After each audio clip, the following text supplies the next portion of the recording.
बिस्मिल्लाहिर्रहमानिर्रहीम। Welcome back to my YouTube channel. तो यहाँ पे मैं आज आपके साथ मैंगो जैम की इंतहाई मज़ेदार और आसान रेसिपी शेयर कर रही हूँ। तो चलिए बनाना स्टार्ट करते हैं। सबसे पहले मैंने 3 अदद मैंगो लिए हैं। यहाँ पे मैंगो हमें पके हुए चाहिए। कच्चे आम का जो यहाँ पे बनेगा, कच्चे अगर आपके आम कच्चे आम हैं तो उनका इतना मज़ेदार मैंगो जैम नहीं बनेगा जितना कि पके हुए आम का बनता है। तो यहाँ पे हमने इनको अच्छी तरह पिल ऑफ करने के बाद छोटे छोटे स्लाइस में काट लिया है। इनके छोटे छोटे स्लाइस काट लेने के बाद मुझे इसे ग्राइंड करना है, बहुत अच्छी सी स्मूथ पेस्ट बनानी है। तो यहाँ पे मैंने अच्छे से इसको पील ऑफ करने के बाद छोटे छोटे स्लाइस में काटने के बाद मैं इसको ब्लेंडर जग में अच्छी तरह ग्राइंड कर लूँगी। तो यहाँ पे मैं इसको ग्राइंड करने के बाद इसको मैं अपने पैन में शिफ्ट कर रही हूँ जिस पे मैंने इसको कुक करना है। तो इसमें मैंने ग्राइंड करने के दौरान बिल्कुल भी पानी ऐड नहीं किया। अगर आप इसके अंदर ज़रा बराबर भी पानी डाल देंगे तो आपको इसकी कुकिंग प्रोसेस जो है वो बहुत ज़्यादा लंबा हो जाएगा।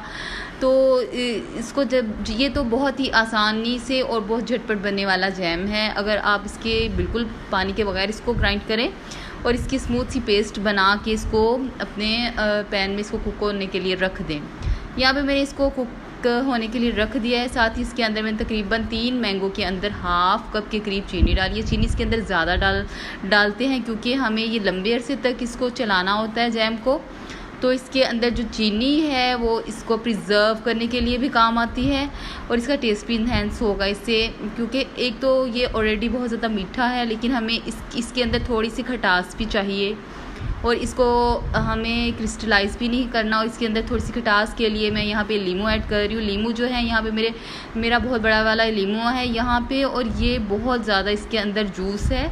अगर आपके पास छोटे वाले लीमू हैं तो तकरीबन 3 से 4 अदद ले लीमू। यहाँ पे मेरे पास बड़ा लीमू था और इसके अंदर तकरीबन बहुत ज़्यादा जूस था, इसलिए मैंने एक ही लीमू लिया है। तो लीमू इसके अंदर ज़्यादा ऐड करें क्योंकि इसके अंदर थोड़ी सी खटास का होना बहुत अच्छा लगता है। और इसके साथ एक तो इसके जैम के अंदर क्रिस्टल भी नहीं बनेंगे और सेकंड आपका जो जैम है वो ज़्यादा लंबे अरसे तक भी चल सकता है।